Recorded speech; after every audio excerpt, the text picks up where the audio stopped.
Hi, welcome to another SEO Hangout with Josh Bachynski. That would be myself. I'm reporting live from Los Gatos, California. It is just after the conference SMX West.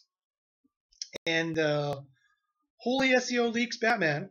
There wasn't the huge announcement from Amit Singhal that I was anticipating, but there's a very good reason for that, which I found out, which was very interesting, which we'll see if we can get to a little bit later. But there was a lot of great tips, a lot of great SEO leaks, a lot of great information that did come out. So without further ado, I'm going to try and get through all of it in a half-hour video. So don't worry if you didn't go to the conference. Everything that was worth hearing, and with my 13 years SEO experience added to it, and some private talks I had with Cuts after the fact, is all added right here. So here we go. Okay, so first off, I'm going to talk about the social leaks that came out in the conference, and then I'll talk about the SEO leaks that came out in the conference. And please forgive the ums and ahs and if I mess up, because I don't have my standard video editing software here, so I have to do this all in one take. So here we go. Fingers crossed that I won't mess up, all in one take. Okay, so the first thing was about cheap traffic, cheap paid traffic in social and other social tips. So basically, I was sick and tired of all the white hats at this conference yammering on about making good content. And so I asked them, if you only had $500 a month, what would you spend it on? And although they hated that question and they kind of balked, and I kept pushing with my normal charm, my normal bullheaded charm, and they did actually finally, eventually, provide some good actionable information. So here's what I learned. So the biggest thing in social right now, for those of you who don't know, is essentially Facebook and Twitter promoted posts is what they're called. So it's not the same kind of ad you'd see on the bottom. It's a promoted post that you can put right into people's feeds.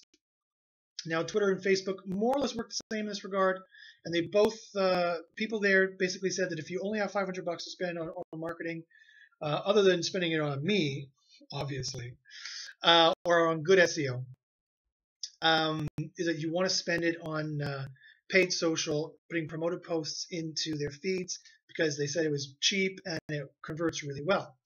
Here's the problem, though, is that you cannot make it a sales pitch. The promoted post has to be something that's crazy, funny, endearing, interesting, but it cannot be a sales pitch.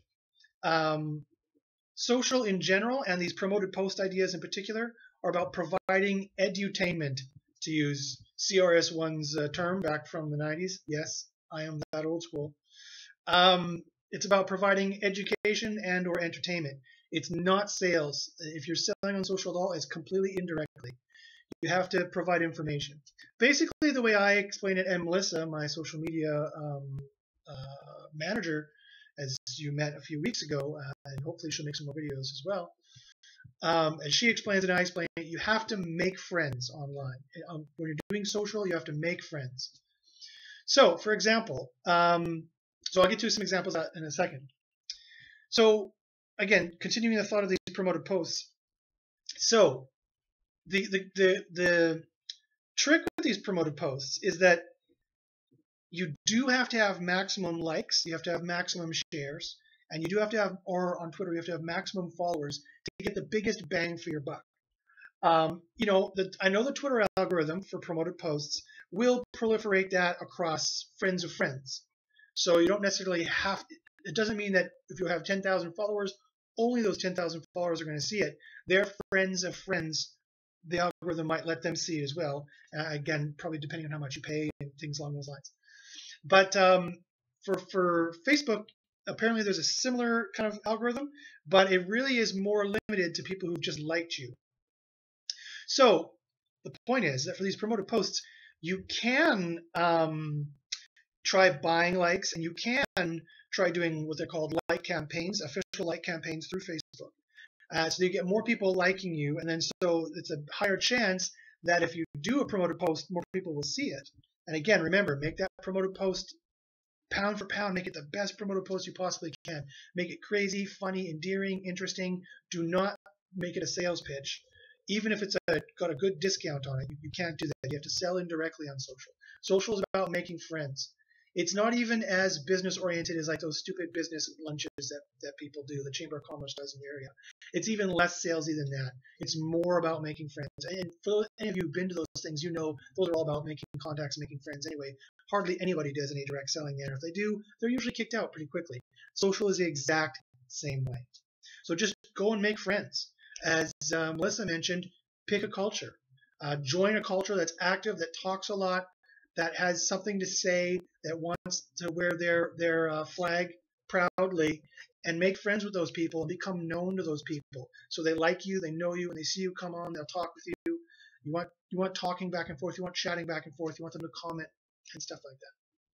And however, if you're gonna go and buy likes or links for that matter, Dwayne Forrester from Bing did mention how easy it is to see on link buying, but also like buying on Facebook.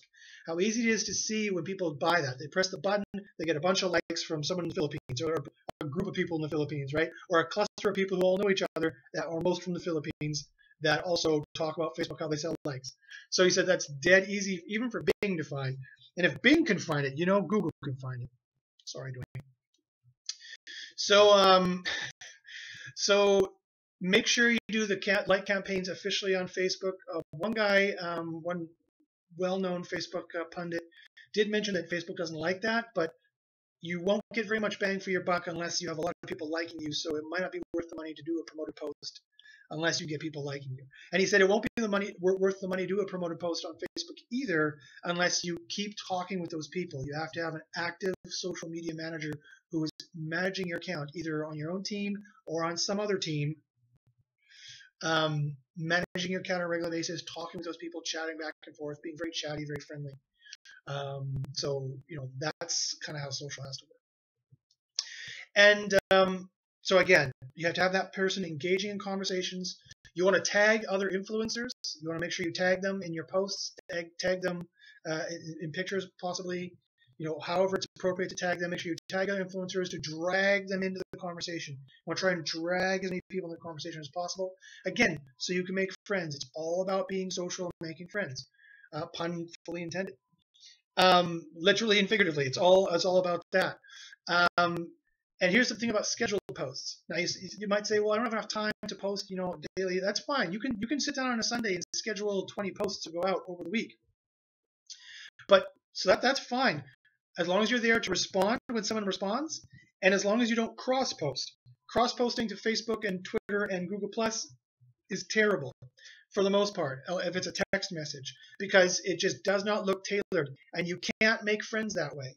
If somebody just mailed in a hi to the business lunch from the Chamber of Commerce, people would be like, who's this, spam? And throw it out. You cannot make friends that way. It has to look, because it doesn't look special. Everyone wants to feel like they're special. Everyone wants to feel flattered, and it's not very flattering if somebody phones in and answers. So you've got to schedule. You can schedule your posts, but you can schedule from all of them. Some good tools you can use to schedule posts, of course, are Hootsuite. And there's another one you can use to schedule posts on both Google+, Facebook, and Twitter called Buffer App. So Hootsuite is very popular. You've probably already heard of it. It's Hootsuite, or Buffer App, Bufferapp. Search for those on Google or Bing, whatever your preference is. And you should be able to get those. They work pretty well. Another thing that keeps the conversation going and gets good reach, a nice little Facebook tidbit, is that status updates. Yes, remember ye oldie status updates? Well, they do work, and they do get high reach. So that's another good tip to use on Facebook. And quite frankly, if you want to know if you're doing well on social, here's a statistic that, again, Brent, major Facebook pundit, mentioned to me, which was really good, that you should see about 20 to 35% of your audience engaging with you. So, for example, on Facebook, you see it has 1 million likes, but only 25 people are talking about it. That's not good. You think that campaign would be doing well? It's not, because those million likes are ghosts. They're silent. Like those people are not seeing your posts. The algorithm seems to work that you need about 20 to 35% of your likes talking about you to get all the likes getting full penetration of all your posts. That will get you max distribution. And so I don't know what that was the statistic for Facebook. I don't know what the statistic for Twitter is, but I'm sure it's something very similar as well. Okay, and finally, something to remember about social. This was also very interesting, and this was during the roundup at the end of SMX. I'm just picking bits and pieces. I didn't go in terms of the timeline for SMX. I went in terms of the topic. I just pulled everything from the entire conference into single topics to make it. I thought it'd be easier that way. So this was pulled at the end of the conference, and this was a good suggestion. I think it was made by Rick Dragon, I think, from Dragon Search, a wonderful fellow and a fine judge of whiskey and scarves, for that matter. Just like in studies have shown that if you have an AdWords ad on Google's front page and you also rank on the front page, that you'll get better click-through rate on both, because people see your name in the ad and then they see your name in organic, and then depending on where they want to click on one of them, right? You literally take up more space, but also you look more legitimate because they know you had to pay for that ad, and you're also showing up in organic, so that looks good. So the statistics have shown that people will click through more. Apparently, they say stats also show it works the same for social. So if they see your social ranking on Google, you'll get more organic rankings, you'll get more traffic, and most importantly, conversions can be up anywhere from 20 to 30%. If they see you're both on social and you're organic and you're paying for AdWords, you look more official, you look like you're all over the place, you look like you know what you're talking about. And so it's more, they call it social proof, but really it's just more branding proof at that point. So it'll get your name out there and you'll be more trusted. And we've definitely, in Melissa and our testing for some of our social clients, we've definitely seen a similar suggestion. Okay, now FYI, just in case you're wondering, how much money per month do I need to spend on marketing? What's a good amount? Well, this was a higher end conference. It was $1,600 to go, which in my cheap Canadian opinion is a ripoff. I wouldn't pay $1,600 for a car. I would, but I mean, I don't like it, right? So I'm extremely frugal. So keep that in mind, that I'm extremely frugal. But both Danny Sullivan, the head of Search Engine Land and head of the conference, who's been doing internet marketing for 18 years, and Dwayne Forrester, the head of search at Bing, said that based on my $500 a month question, they both critiqued that, by the way, $500 a month is way too low for most niches. They said you got to spend, upwards of a couple thousands of dollars. Now, again, it could be the higher price tag people they were talking to, but I don't want to depress anybody that if you're like, well, I only have $100 a month to spend on marketing. I don't want to depress you, but at the same time, you have to look at it really realistically. And so these two industry pundits who know quite a lot about it are saying basically $500 a month is nothing. That's unheard of. They would start talking like at least $1,000, maybe $5,000 a month. So again, I don't want to depress you. In my opinion, that's false. In my opinion, you can make any marketing dollars a month work. You just have to be that much more clever about every dollar you spend getting ROI. And I have tons of ways to suggest how to do that. And that's how I approach every single dollar you spend with me, every single marketing dollar that I spend on my own sites. It's always maximum ROI and how you can get the most amount of money back from that. By the way, if you have any questions on that, you want to ask me any questions about that or any other SEO questions or social questions at all, please feel free to email me at joshbachynski@gmail.com. You'll also find videos with crazy SEO leaks and social tips and tactics like this on my YouTube channel at youtube.com/jbachins. That's JBACHYNS. And you can also follow me at Twitter at joshbachynski. Okay, so also there's two great sites that were mentioned that will help marketers, and so I just want to mention them. One was called Soovle.com. That's SOOVLE.com. It's a great quick tool for blog ideas and keyword suggestions, and it pulls all the major search engines: Google, Bing, Amazon, a bunch of different ones, and we'll pull out the instant suggestions and make those into keyword suggestions all in one place, and it works real time instantly. So it's really cool. Check it out. That's soovle.com, soovle.com. And another place called getlisted.org for you local folks. Getlisted.org is a place where you can check and claim your map listings. There's Apple Maps. For those of you who don't have an iPhone, by the way, Apple has its own map like Google Maps. There's Apple Maps, there's Bing Maps, and there's other maps as well that you might be on and haven't claimed, and so you have a wrong phone number on there, you have a wrong address on there, or even worse, you're not on at all. So you want to check out getlisted.org and claim your map across those map properties. Okay, the next major point that was said there. Now, and I'll get to the SEO leaks right after this. Now, and this is an SEO related topic. Now, as you can imagine, this White Hat conference had a lot of White Hat tactics were dropped. And so there's no reason why we should eschew White Hat topics. There's no reason why we should avoid White Hat tactics. For those of you out there who have that philosophy. I mean, it's just simple best practices. So we should be doing that anyway. Some people says we should be doing that and only that, of course. And so let's talk about the White Hat tactics that were mentioned in the conference, and then I'll explain kind of how I take it.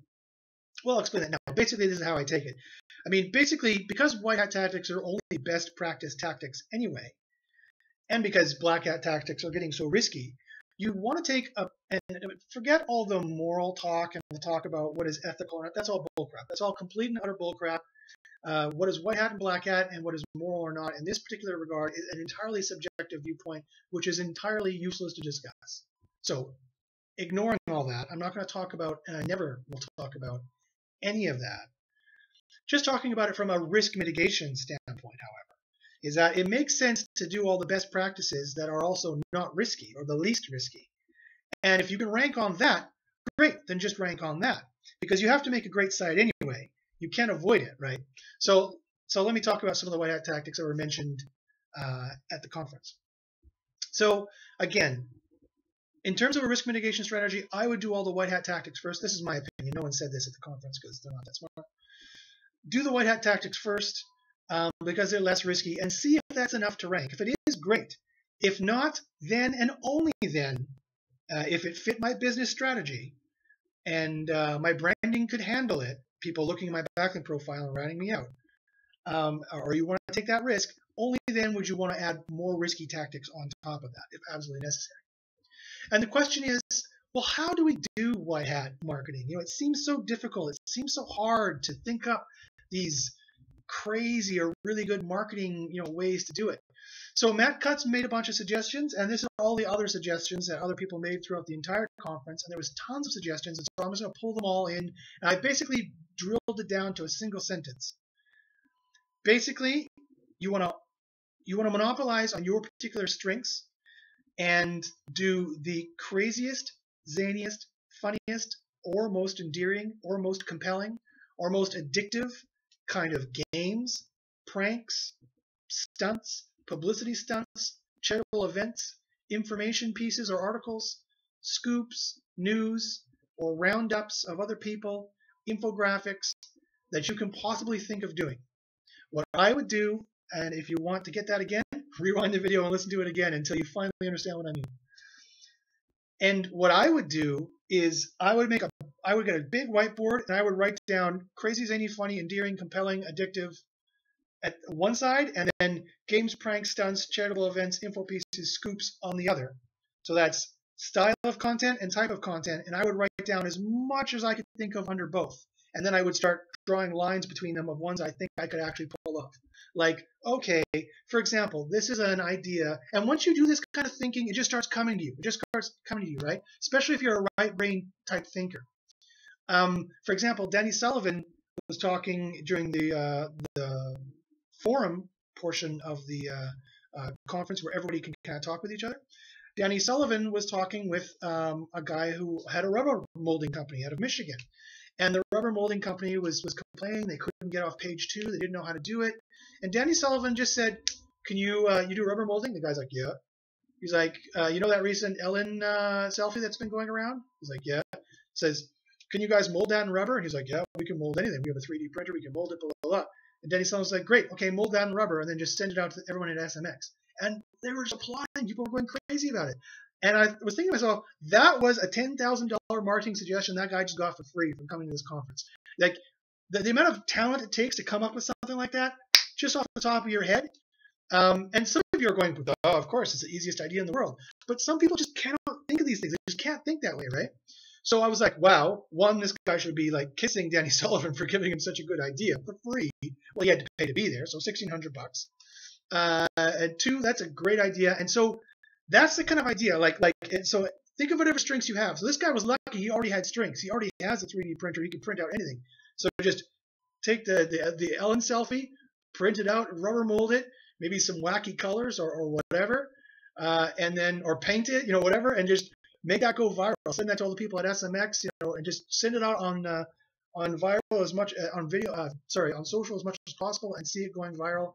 And just make sure it's on your own site and not on some other site, and so all the links and all the social signals come back to you. Boom, he'll be ranking page 1. If he does that, he'll be ranking page 1 in no time, I guarantee. So that's what you need to do. You need to get a huge whiteboard. You write the kind of content you want: crazy, zany, funny, endearing, compelling, addictive, tear-jerking, sappy, whatever is going to get the kind of response from people you want on one side. And you write what kind of pranks or games or stunts or charitable events or parties or information pieces or scoops or news pieces could you write. And then you just write everything, make or write, and you write everything down under that on the whiteboard that you can think of, and you just start crossing lines between them of the ones that you think you could actually pull off for the cheapest, soonest. Now, if you say to me, well, Josh, I'm not this right brain kind of thinker. I'm a left brain thinker. I'm a logical, linear thinker. I don't really think outside the box like this. How do I do it? So this is how you do it. You get a college student intern. You call your local college or university in the marketing departments or in any graphic arts departments or the web design department, and you tell them who's your most creative person. Or even the creative writing department in the English departments. Those people are all looking for work. Those people would all love to have an internship, and just promise them a really good letter of reference. Even pay them a little bit of money if you can, and get a college student to come in for a couple months over the summer or whatever, and say, this is your job. Come up with a marketing publicity stunt or marketing campaign for us, whatever. Just do the whiteboard thing, watch this Josh guy, do the whiteboard thing like he says, and tell me what you come up with, and get them to do it. And they'll do it. And so it's a cheap way to do it, and this is completely white hat and completely above board. Okay, so I'm running out of time, so let's get to the SEO leaks. There's 3 levels of SEO leaks. There's Emit, the Emit Sing All keynote. Miley Oye, a programs tech lead at Google, also leaked a bunch of SEO stuff. And then the Cuts. Both had a public talk, and I also had a private talk with Mr. Cuts for 20 minutes. I'm not joking. I'm not kidding. You might be wondering, why would Cuts talk with Josh? Well, my regular viewers will know it's because I'm so darn charming. No, it's actually the exact opposite. It's because I made an ass of myself. I became a pain in his ass by tweeting him these acerbic tweets, because I also have a PhD in ethics, or at least half a PhD in ethics, and so I can call him on all his bullcrap. Be like, no, you haven't proven this argument, you haven't proven this, blah blah blah. And Cuts has actually been paying attention. I thought I was yelling at the TV like I would yell at Survivor when they make a dumb move. But no, Cuts has actually been paying attention, and so he actually wanted to have a talk with me. So we actually had a 20-minute talk. No joke, I'm not lying. On the East Terrace of the San Jose Convention Center, we snuck outside and in complete private had about a 20-minute talk. The good news is I have all that information up in my head, and holy crap did he leak SEO information to me. He just started spewing out stuff I have never heard him say before, and not even Barry Schwartz or Sullivan have never heard him say before. They were a little bit jealous that he did it with me and not with them. But I'm not an SEO reporter. Well, he's not. That's not how I make my money. I'm an SEO consultant, right? I don't know why, but because I was kind of this moral guy, he needed to vent to me, I guess, supposedly. So anyway, however, so that's the good news. I have all that knowledge, and why do you confirm a lot of suspicions I have? The bad news is that I promised him that I wouldn't publicly leak it. So don't get angry. Don't shut down the video. So I'll tell you as much of it as I can. That has also been said in public at other times. But some of it I can't mention. But again, if you want to email me, you might be able to talk over the phone or something like that. But anyway, I promised him I wouldn't leak it, and quite frankly, a promise for me means something, just in the same way that any client who comes to me, I promise I will not release your information. I will not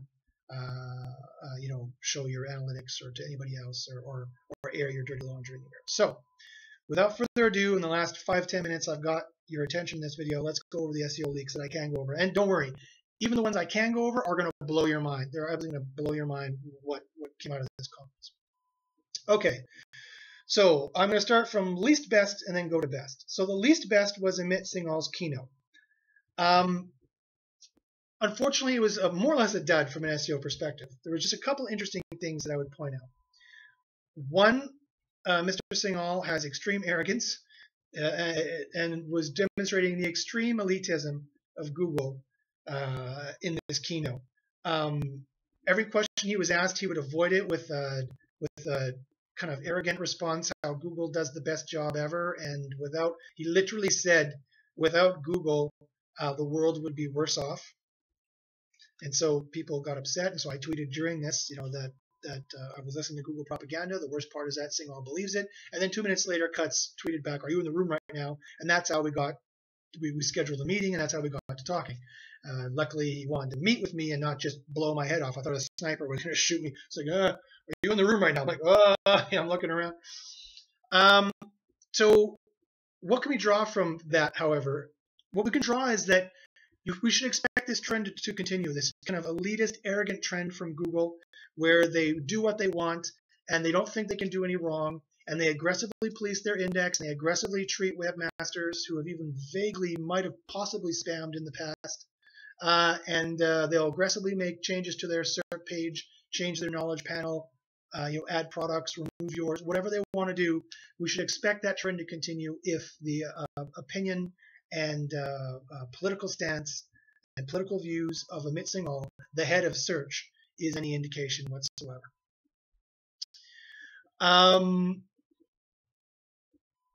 And that also means that anyone who's trying to make money on any niche or vertical that Google would rather either A, they make money on, or B, in their prudish morality, don't even want to accept exists on the internet, are going to have a harder and harder time of it.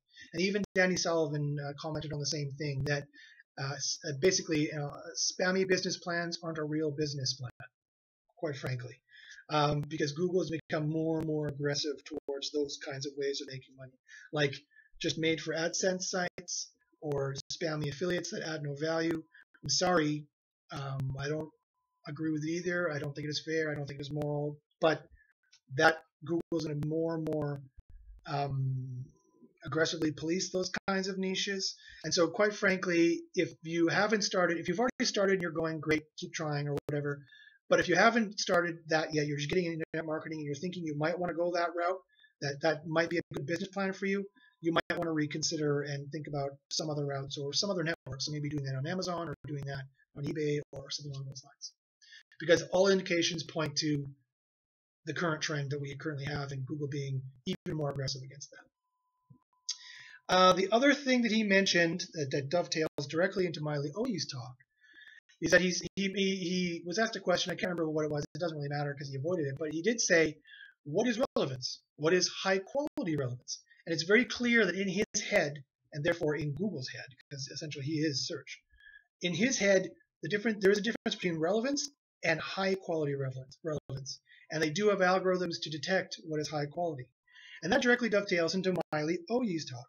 Now, for those of you who don't know, Miley Oye is a program tech lead at Google. She has tons of very excellent SEO videos, actually. Probably the most useful SEO videos that have ever been put out by Google. So her name is Miley Oye, M-A-I-L-E, last name Oye, O-H-Y-E. Google her videos on YouTube, all of her SEO videos, and watch them right after you're done watching this one, because she actually gives some really excellent tips, like these ones, for example. She said, point blank, she apparently doesn't have an editing device, so I don't know if they still let her make these videos though. So she says, point blank, user experience is a ranking factor. She said, point blank, user metrics is a ranking factor. We're using it. Then she also said, and I quote, mobile and desktop rank exactly the same. The only difference is user experience. Because I was in I had about a 10-minute talk with her as well, because she wanted to know why I was so critical over Amit Singhal's keynote, and so she gave me some personal attention, and we started talking, and she also made some, not SEO leaks, but we talked about SEO frankly, and so I can share some of those frank discussions between us. And this is the point that she was making, and I'll kind of sum it up to be quicker. They see everything, in terms of user experience, they see everything in the form of task completion. Everything is in the form of task completion. They directly track this. I repeat, they are directly tracking whether or not people are doing task completion on your site. For example, is the user completing the task they are supposed to on that page? Is it an About Us page? Is it a Contact Us page? Did they contact you? Is it an About Us page? Did they seem to read what was you were all about? Was it a product review page? Did they read it? Did they click through to buying the product? They're watching how well your sites are converting, and they're directly tracking this through user metrics. So the ones that she specifically mentioned that they use, and she specifically mentioned this, was click-through rate in the SERPs. So they watch to see how good your click-through rate is. Sites with a better click-through rate, because they have a better snippet, are going to get a ranking boost. 2, they watch the bounce back to SERP. The way she talks about it, there are 2 separate algorithms. I always thought maybe they're one, and maybe they are. But she also said the bounce back to SERP rate is going to be important, and the internal bounce rate is going to be important, because that's where you can tell if they're doing the task completion. She said that's for desktop and mobile, and then mobile has an extra number set of task completions that they want to make sure that it has, because mobile ranking is very important to them, because they expect mobile searches to probably exceed desktop searches this year in some, if not most, niches. For mobile, you have to make sure you have the speed. It's a direct ranking factor for mobile, and for desktop as well, but you have to have like extremely slow speeds on desktop for it to make a difference.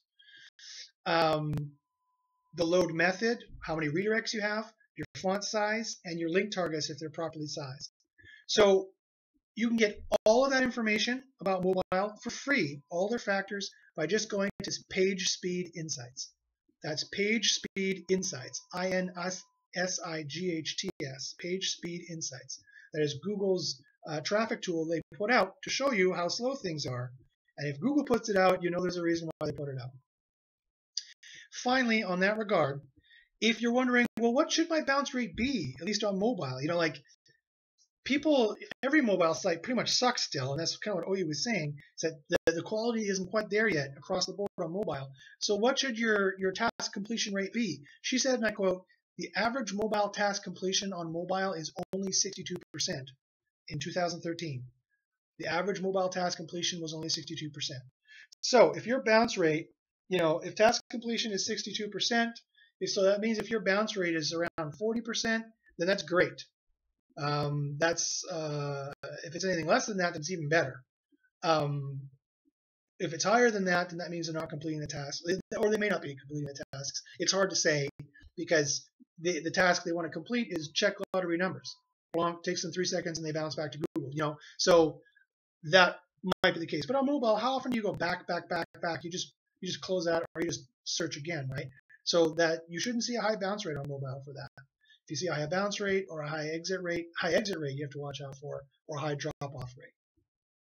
Okay, and last but not least, the final 5, maybe 7 minutes here are the cuts releases, SEO leaks. And good thing you've stayed on the video for this long, because these are crazy, let me tell you.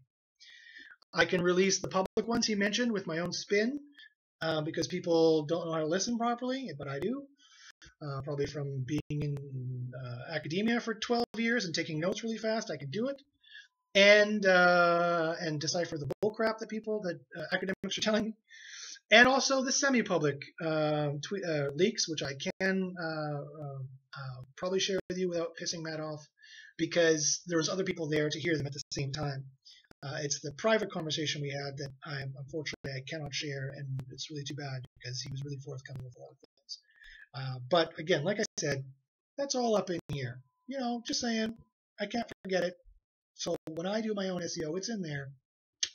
And I do consult, just FYI. Okay, so here's what he mentioned.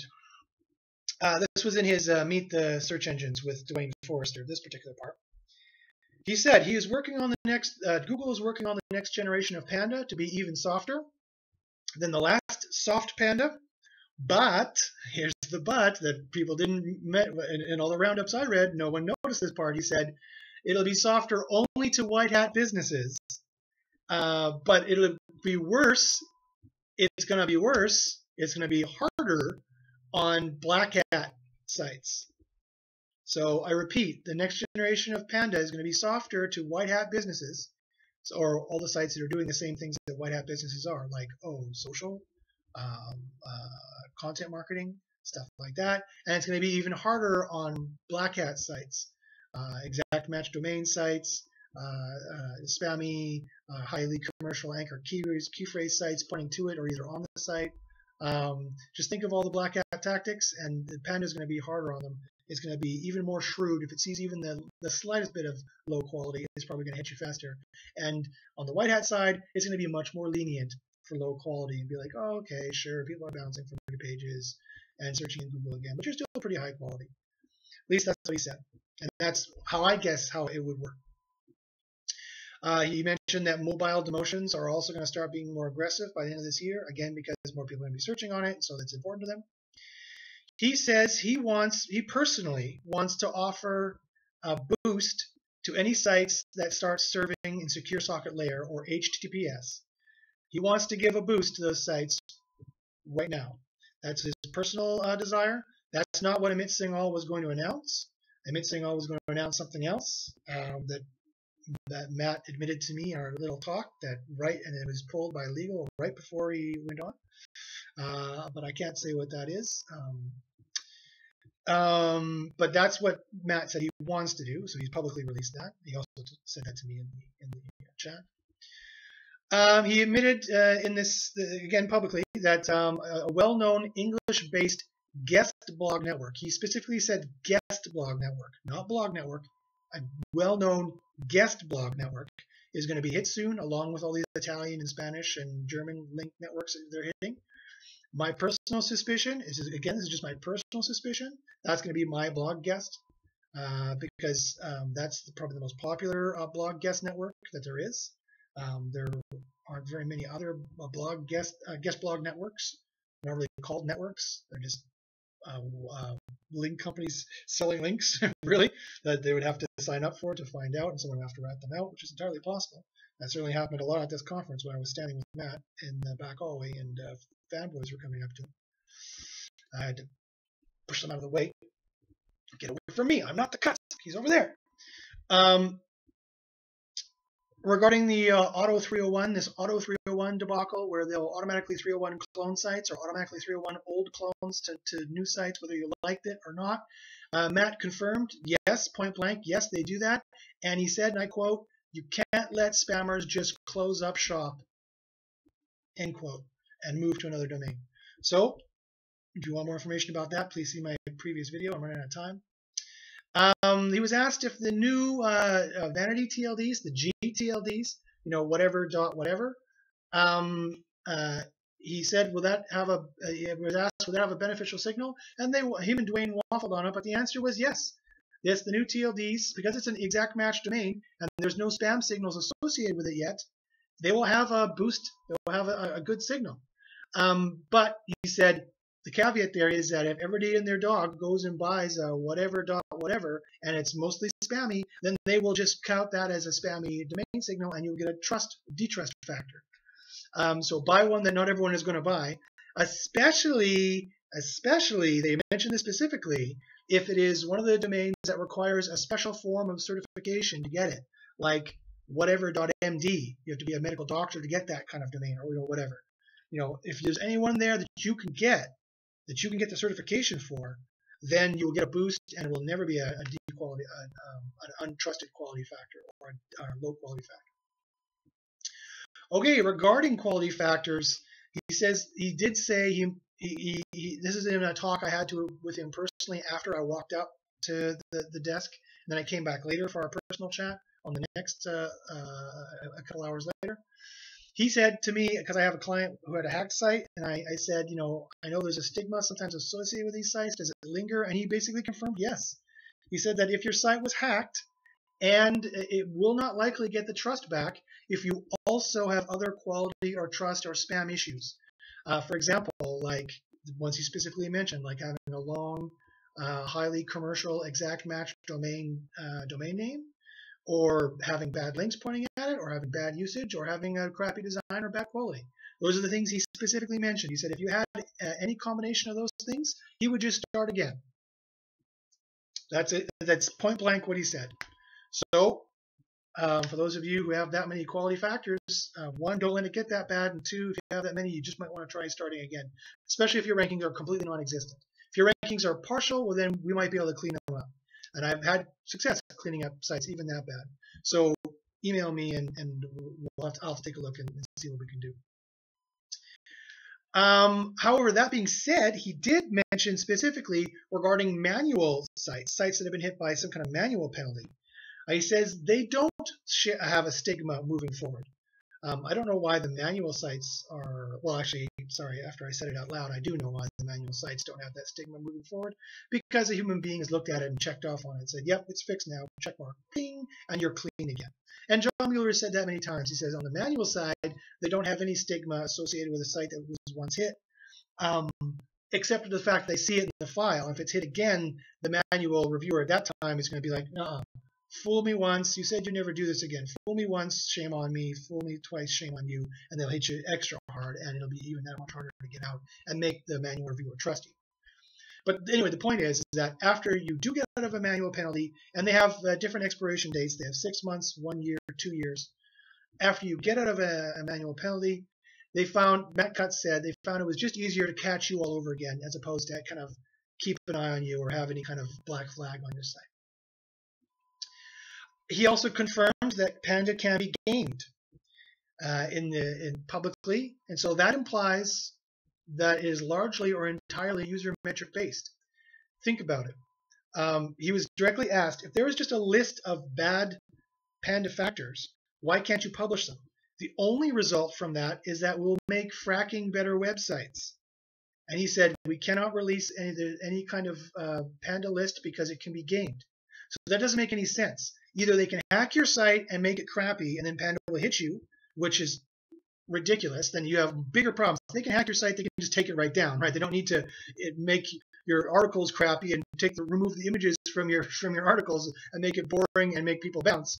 They can just take you right down. So that means necessarily, he's confirmed unwittingly that if Panda can be gamed, that it must be largely and or entirely based on user metrics, as I've reported a dozen times, and John Mueller has admitted a dozen times in different ways. So you have to watch your user experience. Miley Oli directly said it. You have to watch your user experience. You have to watch your bounce rate, your click-through rate, your internal bounce rate, your task completion. Are they completing the tasks they're supposed to complete on those pages? You have to watch. He also mentioned specifically that the knowledge carousel and everything in the Google algorithm is all automatically done and can be gamed as well. And finally, he did imply strongly in that talk that they are looking at trust verification from long-term social. The long-term signals in social is what they're looking for. Those are the signals you want in social, long-term. You don't just want to burst of +1s and then nothing ever happens on that with that social account again. It's going to be long-term signals for social, and then you start getting the boosts. And that also we mentioned it tied to authorship as well. And that authorship is going to have a ranking boost. Definitely for people logged in, and it seems like even probably for global as well. Okay, and last but not least, sorry there's a long video, but a lot happened in this conference, so I just have a couple more things that I have time to release. Here's what he released in the semi-public chat while we were walking to go to our private chat, people were coming up to him like moths to the flame. And this is the stuff I overheard him telling other people.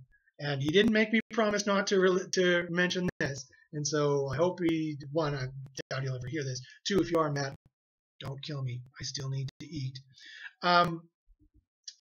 So here's some things that he mentioned, and these are crazy as well. And just another 3 minutes, I'll go over this really quick.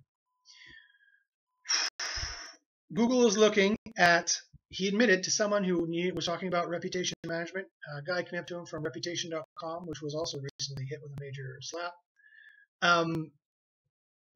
Google is considering adding the ability somehow, or toying with how they could possibly add the ability to allow you to disavow links on other pages, not your own site.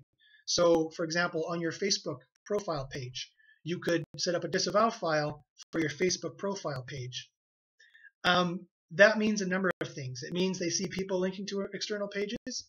That means they know very well that people are linking to their press releases, their articles, or their social profiles, either through reputation management to try and boost those rankings up to make their DOI or whatever to go down, right?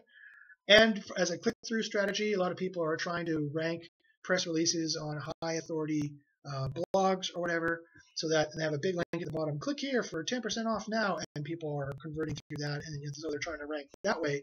Because up until now, except for a test that somebody posted on Black Hat World about YouTube, you've been able to rank high authority blogs and other sites because you haven't been able to negative SEO them because they have all this page rank trust.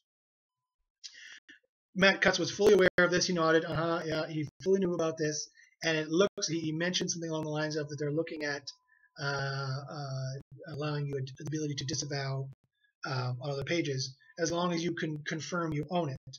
And so the only way you'd really be doing that with Google Plus. He was probably mentioning Google Plus specifically. And also, at the same time, he simultaneously confirmed their view on reputation management, which essentially was tough. He said to the guy, he said, sorry, that's our view, that if you've gotten a DOI in the past or you've gotten into some trouble, they feel they have a moral responsibility not to hide it for you, but to put it out there so people can know about it. Those are his words. I paraphrased his words, but he's also said this in other places, so this should not be news. I personally find that arrogant. I personally find that elitist, that there's no court of appeals, and it's nowhere near discriminate enough. Anyone can slander you online on, rip-off report or whatever, and make a completely imaginary thing up, and there's no way you can prove them wrong. There's no way you can. Quite often, it's really difficult to get some of those reports off of Rip-Off Report or Scumbag.com or whatever, those things. Sometimes you can get them taken down pretty easily. Sometimes it's difficult to do so. So I find it, quite frankly, immoral that Google takes this view, this fairly elitist view. He did mention that long EMDs are spammy looking and they're a non-trust panda factor. That's my interpretation. They're a non-trust panda factor. He said they were spammy looking. That's what I think they mean when they say that. Regarding negative SEO, we did talk about negative SEO in our chat, so I have to try and separate what we talked about there from what he publicly released. He did admit that there's a lot of negative SEO going on, and that they do have to work very hard to police it. He did admit, and this is the biggest one, the biggest news flash. So if you waited this long, drum roll, good for you, that they are working on a new algorithm for links that are, quote, deposited over time, end quote. Boom. Yes, I'll repeat. He said that while we're walking through the hallway to this other fellow who was mentioning spammy links, he did mention that they are working on a new algorithm for links that are, quote unquote, deposited over time. So that is a crazy little bit, a crazy SEO leak. That's probably the craziest SEO leak you're going to hear all year. And so we can infer a few things from that. One, I suspect that will be part of the new Penguin algorithm to combat negative SEO. Don't ask me why I have that suspicion. I just do. It also means, of course, they're not doing that yet. As John Mueller has fully admitted a couple times in a few Hangouts, he admitted that it's perfectly natural for them to see spikes of links pointing to sites because in White Hat world, that's what you want. You want to make your rubber mold of the Ellen selfie, and then you get a whole chunk of links and a whole chunk of social at the same time. So that's why they've never done it yet, because it wasn't a problem as far as they're concerned. But now they're, apparently, according to what Cutts said, we're talking with other people as we were going through to have our chat, that they're working on a new algorithm for links that are going to be deposited over time. So it means they're not doing that yet. So any SEOs listening to this, or anyone listening to any SEOs who claim they are, or maybe they are, or speculated they are, well, their Cutts has claimed they're not. But he had no reason to lie. There was the guy, was a white hat asking him, whining to him, when are you going to catch these black hats? And so, he said that, kind of to reassure the white hat that this is coming down the pipe, so don't worry, we're going to get them, kind of thing. So he has no reason to lie about that. or so, but that's coming, and I suspect it's going to be part of this new Penguin to combat negative SEO. So that they can know that they can look at the order of the links and the anchor text and say, oh look, you got 1,000 buy red apple links all at the same time. Burn, that'll be a major negative quality signal. And oh look, you've never done that before, but now it suddenly started. It's probably negative SEO, ignore it. Or you've always been doing this over time. Okay, it's highly commercial and you have other non-trust factors. Okay, maybe we'll allow it and hit you with Penguin. So they're going to have to be able to filter out natural bursts as well. And so, you can imagine the other ways they would filter it. So old pages that normally don't get links, that'll trigger if those pages suddenly get 1,000, Joe Schmo links. They're trying to do reputation management. Or those old pages that don't normally get links suddenly get a bunch of buy red apple links, or links that always get commercial anchor text. They're probably already going to be distrusted anyway. This is probably the last little bit of spam fighting they need to do, and probably can do, quite frankly, before leaving their linking system alone, because they just don't have the social signals they need to go fully social ranking. They're going to do what I've been predicting since last year, a combination of links and social. Okay, so all the rest in my notes here is the private chat with cuts, which I unfortunately cannot share publicly. So, but there is some doozies there. So anyway, that's it from me. Sorry for such a long video, but that's everything that happened at SMX West. It was a crazy conference. If you have any questions at all about any SEO matters whatsoever, please feel free to email myself, joshbachynski@gmail.com. You can watch more videos like this at youtube.com/jbachins. And you can also follow me on Twitter at joshbachynski. So good luck in the SERPs, and I hope this information serves you well.